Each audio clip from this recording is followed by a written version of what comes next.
성경 말씀 읽고 공부하겠습니다. 누가복음 9장입니다. 누가복음 9장 오늘은 28절부터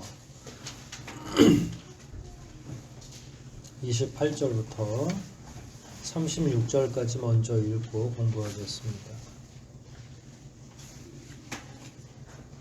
누가복음 9장 28절로 36절 한 절씩 교독하고 마지막 36절은 합독합니다. 28절부터 제가 읽겠습니다.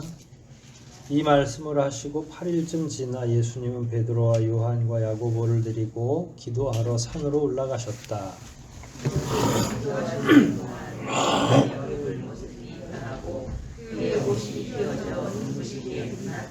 그때 두 사람이 예수님과 이야기를 하고 있었는데 그들은 모세와 엘리야였다. 그들은 영광스러운 모습으로 나타나 장차 예수님이 예루살렘에서 돌아가시게 될 것을 말하였다. 그때 졸고 있던 베드로와 다른 제자들이 정신을 차려보니 예수님의 영광의 광채가 보이고 두 사람이 예수님과 함께 서 있었다. 두 사람이 말하자 베드로가 예수님께 주님, 우리가 여기 있는 것이 좋겠습니다. 우리가 이곳에 천막셋을 세워 주님과 모세와 엘리야를 각각 모시겠습니다 하고 말하였다. 그러나 그는 자기가 무슨 말을 하는지 생각을 한다. 베드로가 이 말을 하고 있을 때 구름이 와서 그들을 덮었다. 그들이 구름 속에 휩싸여 무서워하고 있는데 구름 속에서 이 사람은 내가 택한 내 아들이다. 너희는 그의 말을 들어라 하는 음성이 들려왔다. 같이 읽습니다. 그 음성이 그친 후에 예수님 한 분밖에 보이지 않았다. 제자들은 침묵을 지키고 그때는 그들이 본 것을 아무에게도 말하지 않았다. 아멘.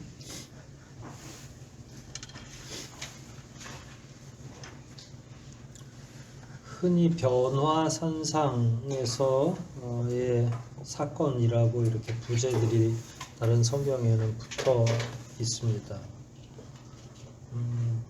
말 그대로 변화되었다.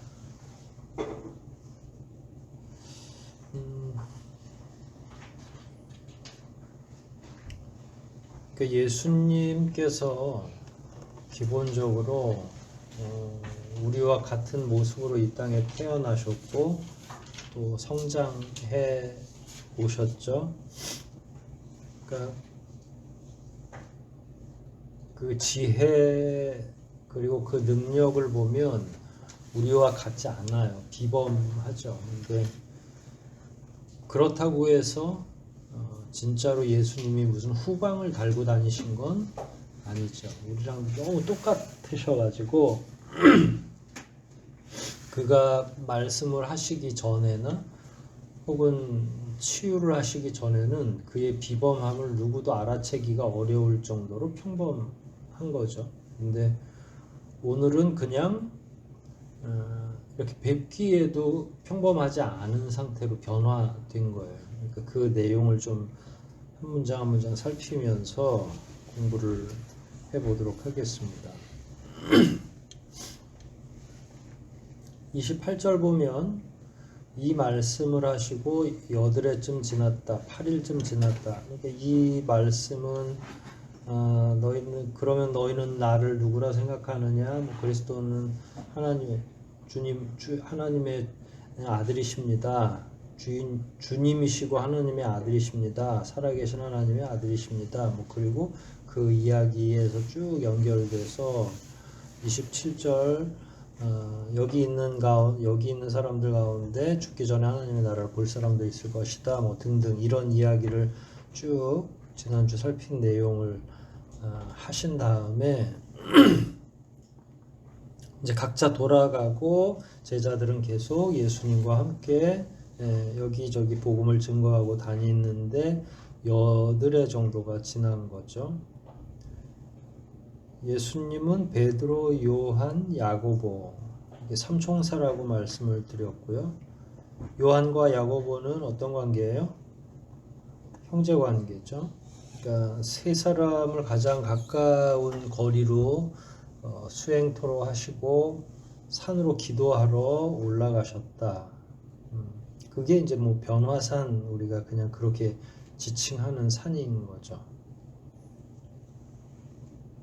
주님은 자주 산에 올라가셔서 혹은 한적한 곳을 찾아야 산인 거죠. 그러니까 동네에서는 사람들이 계속 끊임없이 몰려들어서 기도 받으려고 하고 안수 받으려고 하고 말씀 들으려고 하니까 이렇게 구별된 장소로 가실 수밖에 없고요. 유대 땅의 산이라고 하는 건 우리가 생각하는 지금 여기 배봉산처럼 막 숲이 우거지거나 그렇지 않아요. 그러니까 풀 같은 게 있긴 한데 그냥 완전히 그 민둥산처럼 생겼다고 생각하시면 됩니다. 뭐 산이라고 하기에는 좀 그런데 물론 그 나무가 있는 곳도 있어요. 감남원이나 이런 데는 정원처럼 생기기도 하고 야트막하지만 나무도 있고 뭐 한데 대부분의 산은 우리가 생각하는 그런 산하고는 약간 다른 또 때로는 굴이 있기도 하고요. 그래서 그 산으로 기도하러 올라가셨는데 주님의 습성 가운데 가장 중요한 습성이 산으로 기도하러 가시는 것, 이렇게 이해하시면 되고요. 그런데 기도하시는 동안 29절이에요. 예수님의 얼굴 모습이 변하고 그의 옷이 휘어져서 눈부시게 빛났다. 이게 제일 문제되는 거죠. 이건 뭐 아무리 우리가 상상을 하더라도 어떤 변화였는지 상상할 수가 이게 한계가 있으니까 뭐 영화적인 기법으로 뭐 표현을 할 수 있지만 그게 어떤 건지는 잘 모르겠어요. 근데 저는 반대로 변했다기보단 이게 본 모습이 아니실까. 그러니까 주님의 실존하는 모습은 원래 이런 모습인데 인간들이 늘 놀라고 하니까 태어나시면서부터는 우리 인생들의 모습을 하고 계시는 거고 이제 영체로 그러니까 변한 건 변한 거죠. 원래는 우리처럼 그냥 너무나 평범한 사람처럼 보였는데 딱 그 하늘의 시공간 안으로 들어가시는 거죠. 이거는. 왜냐면 30절에 예수님과 얘기했던 사람이 모세와 엘리야였잖아요. 이거는 시공간이 뒤틀리는 걸 의미하죠.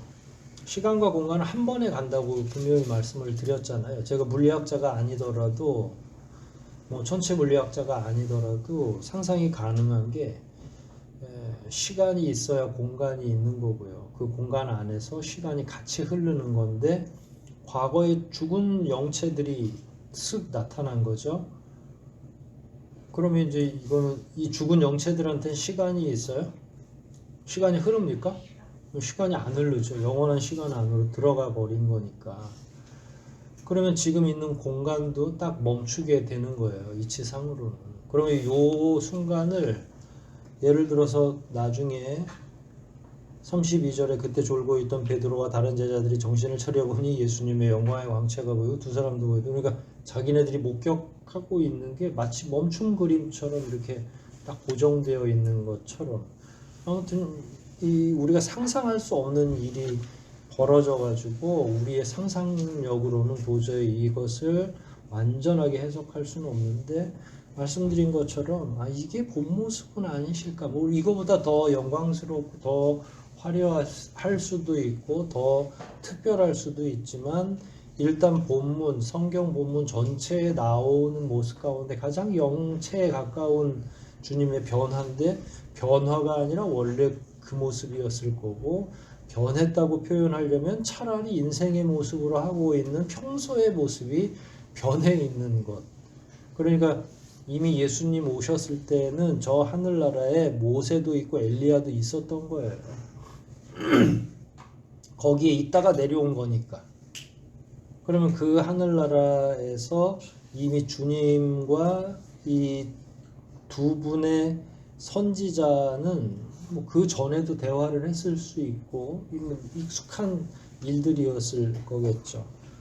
근데 다 공통점이라고 하면 예수님과 모세와 엘리야 다 공통점이라고 하면 엘리야도 그렇고 모세도 그렇고 누구의 뜻대로 움직인 사람들이죠? 하나님의 뜻대로. 그럼 하나님의 뜻을 하나님 나라 가서 더 온전하게 이해했을 거 아니에요? 하나님의 뜻은 뭐예요? 왜 선지자를 세우고 왜 모세와 같은 위대한 지도자를 세웠으며 예수님은 왜 이곳에 왔는지를 이렇게 놓고 보면 다 어디에 포커스가 맞춰져 있어요? 하나님의 뜻이 영혼을 구원하는 일인 거죠. 그럼 모세와 엘리야는 주님의 사역을 알았겠어요? 몰랐겠어요? 하늘에 있다고 무슨 바둑 두고 있는 건 아닐 거고. 그러면 주님이 이 땅에 내려오실 때도 이미 모세 엘리야는 우리들의 사역의 연장선에서, 그러니까 본질적으로는 같고 특성상 서로 다른 사역을 한 거죠. 모세는 모세의 사역. 그러나 구속의 역사를 쭉 놓고 보면 그 사역이 그 사역인 거죠. 만인을 구원하게 하시려고 하는 하나님의 뜻을 다 나름의 영역에서 나름의 시간대에서 하다가 올라간 거고, 예수님은 반대로 내려오신 거예요. 그러니까 대화를 해도 뭘 대화를 했겠어요. 다 이런 얘기를 대화를 한 거죠. 구원, 하나님의 구속의 역사. 뭐 좀 우리 표현으로는 주님 고생이 많으십니다. 얼마 남지 않았네요. 이제 이 땅에서 주님의 사역이 끝나면 다음에 이제 교회의 시대가 올 텐데, 이런 구원의 사역들, 이런 구원의 하나님의 그 위대한 계획들이 잘 진행돼야 되겠습니다. 우리가 상상해보면 뭐 아무 말도 안 하는 것처럼 보여도 그런 말씀을 나눴겠죠. 당연히 공통의 관심사라고 하면 그거 외에는 성경에서 찾을래야 찾을 수가 없으니까. 근데 아무튼 대화도 모르겠지만 모여있는 이 모습 자체도 너무나 특별한 모습인 거고, 만나는 분들도 너무 특별한 거죠. 기도하는 중에 예수님의 얼굴 모습이 29절에 변했고 옷이 휘어져서 눈부시게 빛났는데, 그때 30절에 두 사람이 예수님과 이야기를 하고 있었다. 바로 그 자리에서 그들은 모세와 엘리야였다. 그래놓고 뭔 얘기를 했냐면, 영광스러운 모습으로 나타나 그들은, 그러니까 주님의 모습은 이미 영광스러운 모습이었고 그들 모세와 엘리야도 영광스러운 모습으로, 그 영체라는 말이죠. 빛이 있고, 여기서 영광스럽다라고 하는 건 성경의 기자들이 혹은 목격자들이 표현할 수 있는 게 요 영광, 이게 글로리파이하다는 거잖아요. 그러니까 영광스러운 거, 그거는 당연히 이 사람들은 그냥 빛처럼 이렇게 빛나는 거를 본 거죠. 빛나는 모습을. 그걸 영광스럽다라고 표현한 거고, 그 영광스러운 모습은 이미 모세와 엘리야의 존재 방식이 된 거예요. 하나님 나라 올라감으로 인해서. 그 전에 예수님의 변화는 바로 아까 말씀드린 것처럼 하나님 나라에서의 진짜 모습으로 탈바꿈한 거고요. 그러니까 세 분이 다 이제는 영광스러운 모습이 된 거겠죠. 그래서 힌트는 사람의 눈에도 이게 보였으니까 제가 늘 이야기하는 것처럼 공간을, 우리 인간이 하나님의 나라에 가면 공간을 점유하지는 않겠다. 덩어리로서. 왜냐하면 그러면은 시공간을 초월할 수가 없으니까, 영원히 존재할 수가 없으니까. 하지만 서로가 서로를 볼 수 있는 그 영체로 변하는구나, 영혼의 몸을 입겠구나, 이 정도 우리는 기본적으로 여기에서 힌트를 얻을 수 있는 거죠. 못 알아볼 정도로 이상하게 변하는 것은 아니고요. 무슨 얘기를 했죠? 31절에 그들이 나눈 이야기는 예수님이 어디에서 돌아가셔요? 예루살렘에서 돌아가시게 될 것을 말하였다. 이거는 명령의 하달인가요? 하나님 명령의 하달로 보면 안 되죠. 그럼 예수님은 아무것도 모르고 이 땅에 와가지고 중간중간에 접선해서 그 명령을 하달받은 게 되는 건데, 그러니까 그때 들은 게 아니라, 처음 아신 게 아니라 그 일에 관해서 서로 대화하셨다. 뭐 이 정도로 번역이 의역되면 편할 것 같아요. 기도하러 올라가신 것도 그렇고 그 대화의 내용도 그렇고 주님을 사로잡고 있는 게 뭔가 이렇게 보면 하나님의 나라 그리고 사람들을 하나님의 나라로 초대하는 것, 구원하는 것 이게 완전하게 주님을 사로잡고 있는 거죠. 그 일을 위해서 내가 이를 위해 왔노라 이렇게 늘 표현하시는 것처럼 죄인들을 구하러 오신 것. 참 그런 거 보면 사명 중심으로 살아간다는 게 얼마나 위대하고 대단한 일인지를 알 수 있죠. 우리는 요즘에는 그걸 가치 중심적인 삶, 철학적인 삶 이렇게 표현합니다만은 그게 쉽지 않아요. 근데 그리스도인들은 본래 주님을 믿기로 하면 삶의 방식을 이렇게 바꾸기로 작정을 하는 거거든요. 세례를 받을 때 삼위일체 하나님을 믿느냐 그러면 믿는다, 믿습니다 이렇게 표현할 거고요. 그러면 앞으로 누구를 위해서 할 거냐 그러면 하나님을 위해서, 하나님의 뜻을 위해서 살 것입니다. 그걸 다짐해야 세례를 받잖아요. 다 까먹으셨으니까 내가 언제 그랬나 이렇게 생각하시겠지만 그래서 우리는 예수님처럼 세례를 받으면서 예수님처럼 사는 것을 상상하면서 그날은 굉장히 감격적이죠. 세례 받는 날은. 하지만 그 다음에는 가치 중심적이고 천국 지향적 삶을 살지 못할 때가 자주 있는 거고 망각을 하는 거죠. 그냥 그렇게 물어보시면 돼요. 여러분에게 왜 살고 있을까 나는? 그게 이제 자기 자신에게 내려주는 질문이죠. 그거를 저는 청소년기에 하도 자기 정체성에 대한 고민이 많아서 제가 고등학교 때도 기도원을 다녔었거든요. 방학 때면. 그러니까 나는 어디서 와서 어디로 가나 나는 뭘 하며 살아야 되느냐에 대한 그 정체성의 혼란 때문에 그러고 나서 자기 십자가를 지고 나를 따라라 이 말씀이 마태복음에도 나오거든요. 마태복음 16장에 나오나 그렇습니다. 그때 성경을 읽으면서 이 말씀이 나에게 주시는 말씀인가 한가 보다라고 생각하고 서원을 한 거죠. 고등학교 2학년 때 겨울방학이었어요. 하나님의 일을 하기로. 그냥 그때 이미 가치 중심적 삶을 살기로 작정을 한 거예요. 물론 중간중간에 흔들리고 약해지기도 하고 어리석은 삶을 살기도 하고 또 바보 같은 생각을 하기도 하지만 그 가치, 본질적 가치가 변하지는 않죠. 근데 요즘처럼 혼란스러운 시대는 없었어요. 제 인생에 있어서. 그건 왜 그러냐면 이제 삶이라는 건 개인 혼자서 사는 게 아니잖아요. 이 사회를 저도 여러분도 함께 살아내고 있는데 이 사회에서 일어나고 있는 현상들을 해석하기가 너무 어려운 거예요.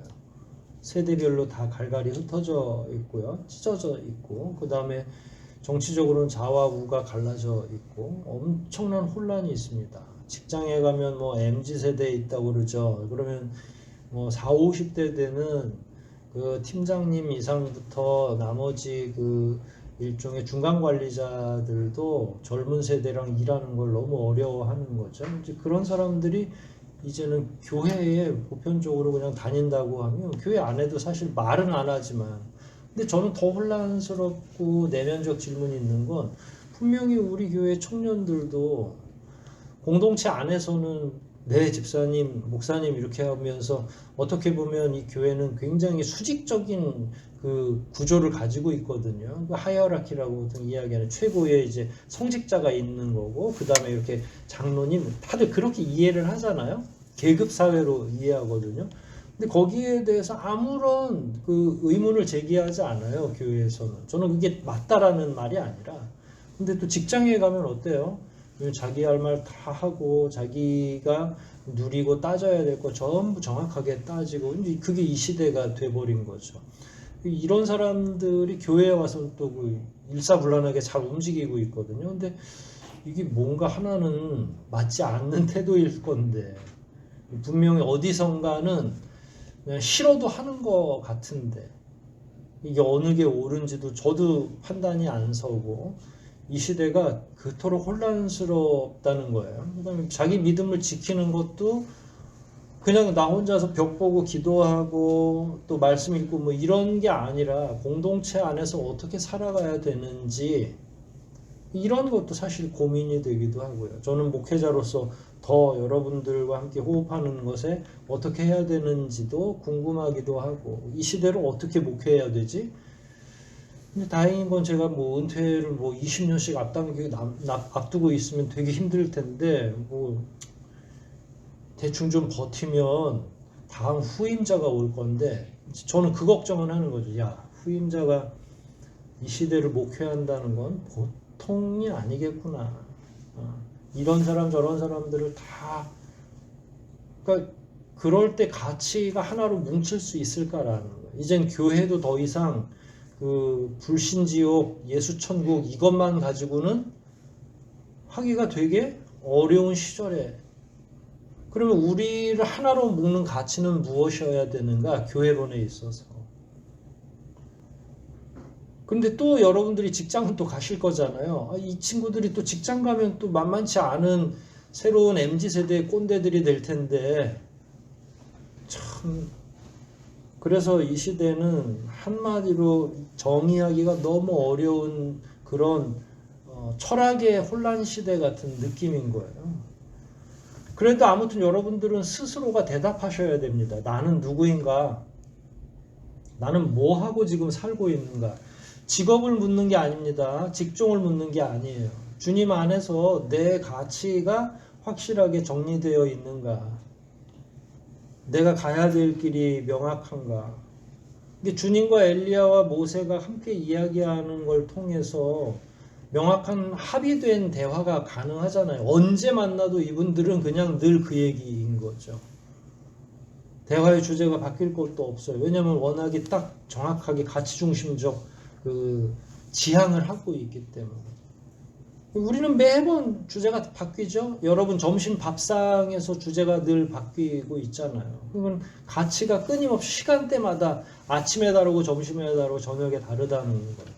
그럼에도 불구하고 여러분들은 성경이 여러분에게 질문할 때 너는 누구냐? 너는 지금 잘 살고 있느냐라고 물어보면 거기에는 정직하게 대답해야 될 필요가 있는 거죠. 이제 그게 혼란스러우면 교회에 나와도 마음이 편안하지가 않은 거예요.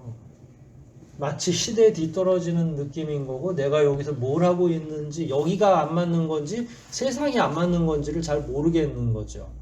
예전에 세상이 안 맞는다고 그랬거든요. 청년들이 목사님 교회 회사 갔더니 막 담배 피라고 그러고 술 먹고 있고 막 그 조직 사회 도저히 못 견디겠어요. 근데 요즘은 그런 질문하는 청년들은 제가 못 봤어요. 그러니까 그런 질문하는 청년들이 이미 이 세상 문화를 잘 알고 있기 때문에 제일 힘든 게 저는 교회라고 생각하거든요. 그 친구들에게. 아니면 이 사람들이 다중인격이 아닌 이상은 말이에요. 그래도 막 회사에서도 잘 어울리고 교회에서도 잘 어울리는데 구조는 전혀 같지 않거든요. 하나님이 어떻든 여러분들이 그런 혼란을 경험하든 뭘 하든 그냥 물어보실 거예요. 너는 무엇을 귀하게 여기고 있고 어디를 향해 가고 있고 또 지난주에 나왔던 너는 나를 누구라고 생각하느냐라고 하는 이 질문은 굉장히 늘 필요한 거죠. 중요한 질문이면서 늘 필요한 질문이다. 그것에 대해서는 이렇게 옆구리 쿡 찌르면 바로 대답이 나올 정도로 머뭇머뭇거릴 수가 없죠. 저는 그거를 얻으려고 그때 기도원에 간 거거든요. 내가 누군지를 명확하게 얘기하고 싶어서 뭘 하고 싶은지를 얘기하고 싶어서 하나님께 매달렸던 거예요. 저는 누굽니까 도대체 알려주시고 저를 쓰시든지 뭘 하시든지. 그러고 나니까 간단하잖아요. 저의 정체성은 그냥 목회자가 된 거죠. 복잡하지가 않아진 거죠. 여러분들이 직분으로는 여러분들 표현하기 어렵죠. 저처럼 다시 목회자가 되겠다거나 하시지 않는 이상은. 그렇지만 분명히 뭘 지향해야 되는지. 여러분 만약에 반대로 이런 생각을 해요. 이제 우리한테는 예수님께는 두 분이 함께 왔죠. 모세와 엘리야가. 우리한테는 예수님도 같이 세 분이 오실 수도 있어요. 그럼 통일된 주제가 있어야 될 거 아니에요. 100년 있다 만나든 1000년 있다 만나든 이 세 분과 우리가 대화가 돼야 되잖아요. 그 대화는 공부를 통해서 준비하는 거예요. 어떤 모임에 나가기 위해서 모임도 리서치해보고 이 모임은 이런 모임이구나. 그럼 이런 대화를 하려면 내가 뭘 공부해야 되겠구나. 그쵸? 여러분 취미 모임만 해도 그렇게 준비 안 하세요? 만약에 취미 모임이 있다면 탁구 모임에 가려면 뭘 준비해야 돼요? 탁구채도 사고 탁구 폼도 좀 공부하고 유튜브에서 어떻게 치는지 연습도 좀 혼자서 그림자처럼 막 해보고 막 이러는 거죠 뭐. 그럼 주님 만나러 가면 뭔 대화를 준비해야 되겠어요? 그게 안 되면 대화에 낄래야 낄 수가 없죠. 이 땅에서 하는 게 대부분이 쓸모없는 일들을 우리가 하고 있는 거고, 천국 가면 뭔 얘기할 것 같아요? 연장선에서 본다면 절대로 여러분과 제가 하고 있는 80-90% 정도 이상 되는 그 허튼 짓들은 천국에서는 다 필요가 없는 거죠. 여러분의 욕구를 자극시키는 지금의 이 땅에서요. 이제 거기에서 결국은 우리가 가지고 있는 영적 정체성이 드러나도록 되어 있어요. 내가 지금 뭐 하고 있나? 이거 말이에요. 잘하고 계신 거 맞죠? 언제 대화에 들어가더라도 괜찮을 정도로 살고 있는 거죠. 아이고 예수님 말도 마세요. 이거 한국에 지금 복음화 이거 이래가지고 쓰겠습니까? 목사님들도 그냥 다 엉망이고 야 이놈아 너나 잘해라 그럴 수도 있으시고요. 그래 그럼 어떻게 하면 좋겠나 이 사람아. 그런 얘기 하는 거예요. 주님 만나면. 예를 들어서 이 땅에서 우리가 주님을 만난다면 재미있게 상상해 보면 여러분들은 다 준비하셔야죠. 뭐. 저는 저대로 준비하는 거고 이걸 뭐 같이 동시에 훈련할 필요는 없잖아요. 주님의 물음에 혹은 이런 모습에 합당한 대답을 할 수 있도록 자기를 훈련하는 걸 경건에 이르기를 연습하라는 아침에 나눴던 그 말씀과 동일한 말씀인 거죠. 경건이 되어야 그분들 눈높이에 가서 말씀을 나눌 거 아니에요. 아무래도 그분들이 텔레비전 프로그램 얘기하자고 이 땅에 오시겠습니까? 그쵸? 우리의 모습이 변하지 않으면 영광스러운 모습이 될 수가 없고 그 대화에 낄래야 낄 수가 없는 거죠. 그래서 기도하라고 그러는 거예요. 그래서 그분이 뭔 생각을 하고 있는지가 제일 많이 기록된 게 이 책이니까 성경 읽으라고 하는 거죠. 그걸 통틀어서 구속의 역사라고 하는 거예요. 그걸 좀 알아야 뭐 말을 끼어들든지 어떻게 할까. 아이고 이쯤이면 주님이 이런 생각을 하고 계시겠구나 라는 거 말이에요. 예수님의 예루살렘에서 돌아가시게 될 것 31절에 그건 결국은 앞으로 구속사가 어디로 흘러갈 건지를 말씀하는 거고 예수님에게 생소한 말씀은 아니고 알고 오셨던 말씀인 거고. 자, 우리의 모습이 32절부터 이제 드디어 나옵니다. 우리의 모습이에요. 방금도 졸고 있는 분이 계셨는데 읽어볼게요. 32절 같이 읽습니다. 시작.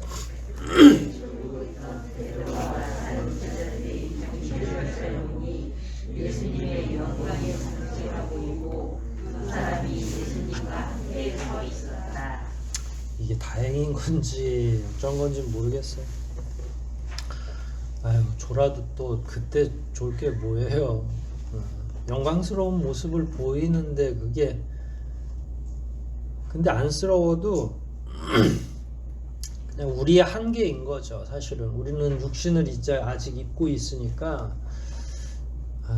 주님같이 괴팍한 랍비를 쫓아다니는 것도 쉬운 일은 아닐 거예요. 자기만 생각하시고 자기의 목표만 생각하고 엄청난 강행군을 하시는 거잖아요. 그럼 뭐 특히 이 세 사람은 또 누구 가장 주님 바짝 따라가야 되니까 늘 긴장하고 참 뭐 끊임없이 사건 사고가 일어나고 막 또 바리새인하고 율법사들 끊임없이 와서 도전하고 옆에 주님이야 뭐 알고 계시니까 배포가 있으시니까 그래 이렇다 저렇다 말씀하시지만 나머지 3명 또 나머지 9명은 옆에서 발발발 떨 수도 있고 인간적인 마음으로. 왜냐하면 바리새인들의 그 서술 시퍼런 질문의 공세를 참 예수님 제자하는 것도 쉬운 일은 아니었을 거예요. 그러니까 조는 일은 당연하지만 그럼에도 불구하고 아쉬운 모습이죠. 이때만 조른 게 아니라 또 앞으로도 꾸준히 졸 거예요. 근데 아무튼 그래도 다행히 깨어나가지고 막 자기 눈을 막 비비면서 봤겠죠. 내가 꿈인가 생신가 했을 거예요. 두 사람, 즉 모세와 엘리야가 주님과 함께 있는 예수님의 영광의 광채도 처음 봤고, 두 사람이 또 그 영체의 모습으로 오셔서 대화 나누는 것도 뭐 전혀 상상을 할 수 없는 거죠. 근데 재밌는 거는 여기서 누가 통성명을 한 건 아니죠. 나 엘리야라고 해, 이렇게 얘기하지 않았어요. 근데 33절을 보면 두 사람이 떠나려 하자 베드로가 예수님께 주님, 우리가 여기 있는 것이 좋겠습니다. 우리가 이곳에서 천막 셋을 세워 주님과 그 다음에 누구라고 그랬어요? 모세와 엘리야를 각각 모시겠습니다. 통성명 안 했는데 분명히 알았다는 거예요. 그러니까 이 상이 있는 거고 영으로 통할 수 있다는 거죠. 우리가 자꾸 그 걱정하죠. 천국 가면 서로 얼굴 알아보냐 뭐하냐 자꾸 그 쓸데없는 걱정을 하는데, 관계는 없어지지만 누군지는 알 수 있는 거죠. 그 영적 지식이 그런 거예요. 참 놀라운 거죠. 이거는 그냥 쓱 기록해 놓은 것처럼 보여도 베드로는 어떻게 알았지? 그냥 아는 거예요. 이게 하늘의 지식에 속하는 거죠. 하나님의 시간 안으로 들어가는데 그까지 이름 몰라서 우리가 거기 가서 막 그 고민하고 있겠어요? 나같이 머리 나쁜 사람들은 천국 가면 골치 아프죠. 이름표 안 달았는데 막 이름 외우려고 하면. 그런데 뭐 어떤 방식인지 모르겠지만 이름을 알게 되는 거예요. 이 당시에는 뭐 우리가 지금 사용하는 뭐 패드 같은 아이패드나 무슨 이런 게 없어서 누가 누군지 뭐 미리 검색하고 이런 게 안 되잖아요. 저 사람 뭐 머리가 조금 벗겨졌으니까 뭐 모세인가 엘리야인가 이렇게 추측하는 것도 웃기잖아요. 그런데 알았잖아, 단박에. 그게 하나님이 주신 이 눈이 뜨여지는 걸 의미하잖아요. 영안이 뜨여지는 거. 그 단계에 올라가면. 그런데 지금 여기 베드로는 왔다 갔다 하는 거예요. 그 사이를. 그래서 어떤 지점은 알지만 어떤 지점은 알 수 없어서 이렇게 이상한 질문을 한 거예요. 자기가 뭔 말하는지도 모른다고. 그래서 뒤에 보면 33절 뒤에 보면 그러나 그는 자기가 도대체 무슨 말을 하는지조차 몰랐다. 이게 나중에 또 딴소리 할 거거든요. 내가 그랬다고? 이렇게. 근데 왜냐면 이건 모르는 게 당연하죠. 적어도 이 순간은 시공이 어그러져 있고 초월되고 있고 영원한 나라에 있는 분들이 이 땅에 오심으로 인해서 이거를 그 안에 있는 인간이 본다, 그 인간이 그 상황을 안다고 하는 건 거의 불가능한 거죠. 뭐 베드로가 이 말을 하고 있을 때 구름이 와서 그들을 덮었다. 그리고 너무 무서워하고 있는데 음성이 들렸죠. 이 사람은 내가 택한 내 아들이다. 이 하늘의 음성이죠. 너희는 그의 말을 들어라 하는 음성이 들렸다. 이거는 주님이 세례받을 때 들었던 그 음성과 동일한 음성이고 방식은 약간 다르고 내용도 조금 다르지만 결국은 주님이 어떤 분이신지에 대한 하나님의 확언. 그 제자 이게 이제 왜 이때쯤 나와야 되냐면 지금부터는 자 모세와 엘리야가 와서 무슨 얘기 나눴다고요? 예루살렘에서 예수님이 돌아가실 거. 그러면 지금은 시간표상 어디로 더 집중하고 있는 거예요? 십자가로 집중하고 있는 거예요. 점점 점증적으로 이렇게 모아지고 있는 거예요. 그 마지막 정점에 십자가가 있는 거고. 그러니까 여기서 이제 마지막 한 번 더 주님에게 집중해야 된다. 얘들아, 지금은 너네들이 졸고 있고 딴 생각하면 안 돼. 이 사람의 말을 잘 들어야 돼. 왜냐하면 이 자는 내 아들이고 내 뜻을 이루기 위해서 왔으니까. 우리말로는 그냥 단돌이 한 번 더 하는 거죠. 근데 이건 엄중한 상황이니까. 근데 웬만하면 이런 상황 보면 베드로 성격상 어땠겠어요? 내려와가지고 야야 다 모여봐. 9명 다시 모으고 또 얘기하고 좀 뭐 좀 수습해보겠다고 했을 텐데 36절 마지막 절을 보면 그 음성이 그친 후에 예수님 한 분밖에 보이지 않았다. 어떻게 됐는지 확 구름이 내려왔으니까 또 쓱 가버리신 거예요. 제자들은 침묵을 지켰다.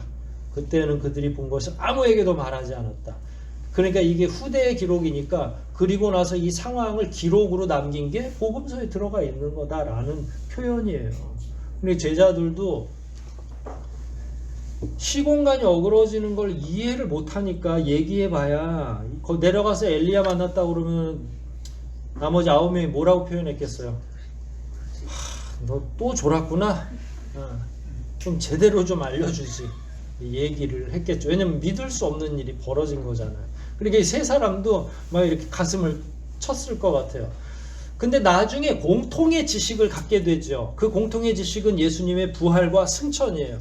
그러니까 이게 이제는 보편적 일이 돼버렸구나. 우리 커뮤니티 안에서는.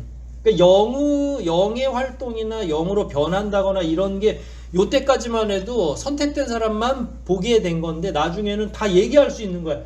그때서 사실은 그때 내가 산에 올라갔다가 내려와서 막 똥 씹은 얼굴 하고 있었잖아. 말은 해야 되는데 나 안 믿을 것 같아서 말을 못 했는데 이러저러해서 그때 모세하고 엘리하고 장난 아니었어. 그때 이제 이 얘기를 쭉 사람들에게 풀어놓은 거죠. 참 이게 우리도 이걸 봤어야 되는데 보겠죠. 하나님 나라 가면 이런 방식으로 만나는 거예요. 대단하죠. 그러니까 이게 성경 말씀은 거짓말 같다가도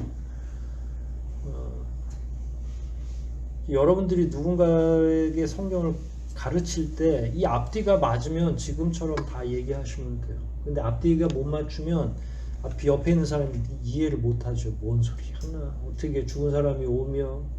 그래서 그 경험을 같이 한다는 게 그렇게 중요한 거고, 여러분들이 제가 예전에 요 경험만 이야기하고 오늘 마칠게요.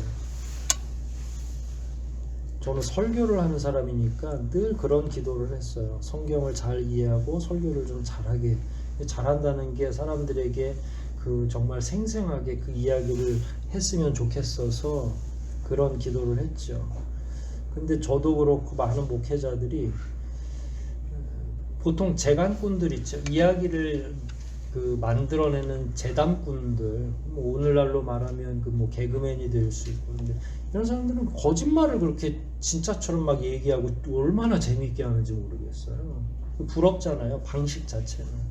근데 우리는 진짜를 얘기하는데 졸리게 얘기하고 생명 없는 것처럼 얘기하고. 제가 한 번은 박동진 장로님이 누군 줄 아세요? 별주부전은 판소리의 대가. 판소리 테이프를 샀어요. 그 당시엔 테이프였으니까. 왜 샀냐면 이분들이 완창을 하면 수군 가든 뭐든 한 3시간씩 한 번에. 근데 혼자서 고수 하나 두고 북치고 하는 고수 하나 두고 3시간을 말로만 판소리로만 하는데 앉아있는 남녀노소 할머니 할아버지들이 울고 웃고 다 그러거든요. 심청전 같은데 막 신봉사 눈 뜨고 막 이러면은 장난이 아닐 거잖아요. 근데 그거 다 얘기잖아요. 설화잖아. 근데도 앉아있는 사람들이 진짜인 줄 착각할 정도로 얘기를 그렇게 잘하는 거죠. 저하고 여러분은 이야기꾼이 되어야 되는 거예요. 선천적으로. 근데 진짜 얘기를 해줘야 되잖아요. 어린애들한테, 우리 아이들한테, 우리 자녀들한테, 교회 찾아오는 많은 사람들에게. 우리는 얼마나 재미있게 하고 있어요. 이제 그게 이제 늘 저에게는 짐이었던 거죠. 그러니까 설교를 잘한다는 건 많은 청중을 모으게 해달라는 말하고는 다른 거죠. 진짜 있었던 일을 사람들이 앉아서 들을 때 진짜로 들을 수 있게, 마치 그 현장에 있는 것처럼 그 세계와 지금 이 세계를 연결해주는 다리라고 존 스토트 목사님은 얘기를 했거든요. 설교라는 게. 설교는 옛날 시대와 지금 시대를 연결해주는 다리다. 저는 여러분들과 제가 몰두하고 기도해야 되는 건 그거죠.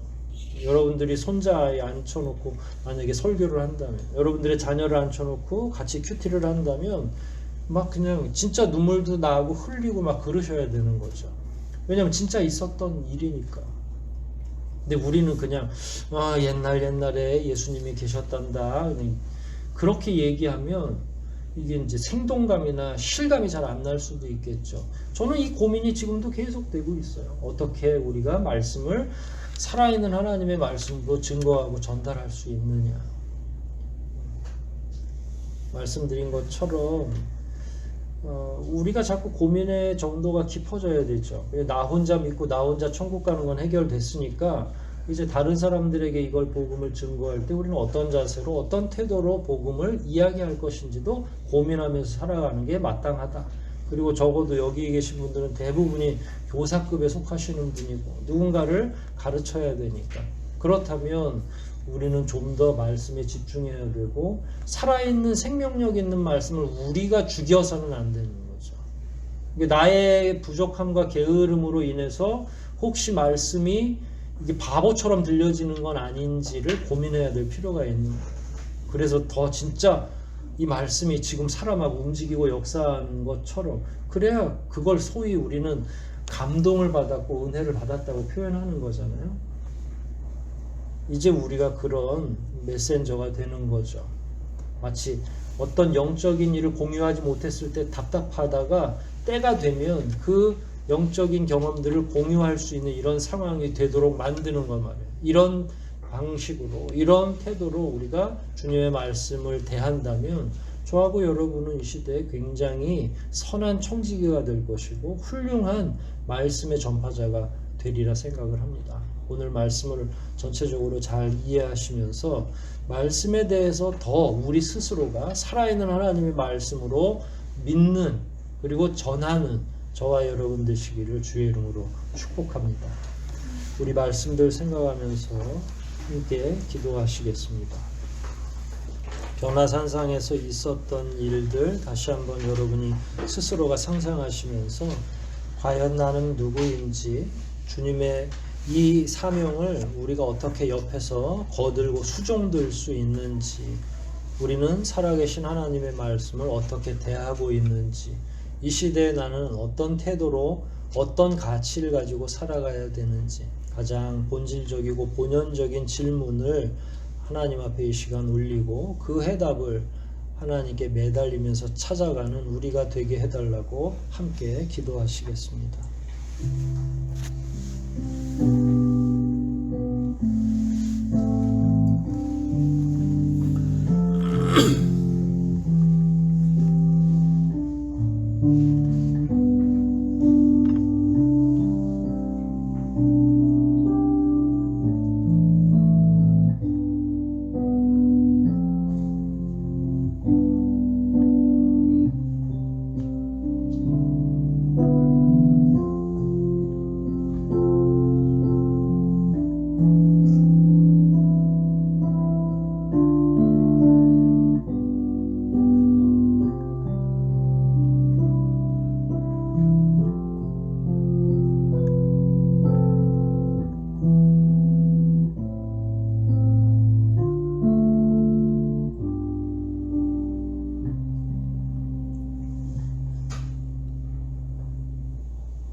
자비하신 아버지 하나님, 살아있는 하나님의 말씀을 만나는 저희들이 좀 더 살아있는 지체들이 되기를 원합니다. 그저 마른 뼈들처럼 반응하지 않게 도와주시고 인격적으로 말씀을 받고 진리로 이해하고 살아있는 말씀으로 증거할 수 있도록 도와주시옵소서. 우리가 처한 오늘날의 현실이 아무리 복잡해도 주님 앞에서의 삶은 매우 단순해야 된다는 것을 압니다. 예수 믿고 천국 가는 것 외에 우리가 알아야 할 더 많은 지식이 어디에 있겠사옵나이까.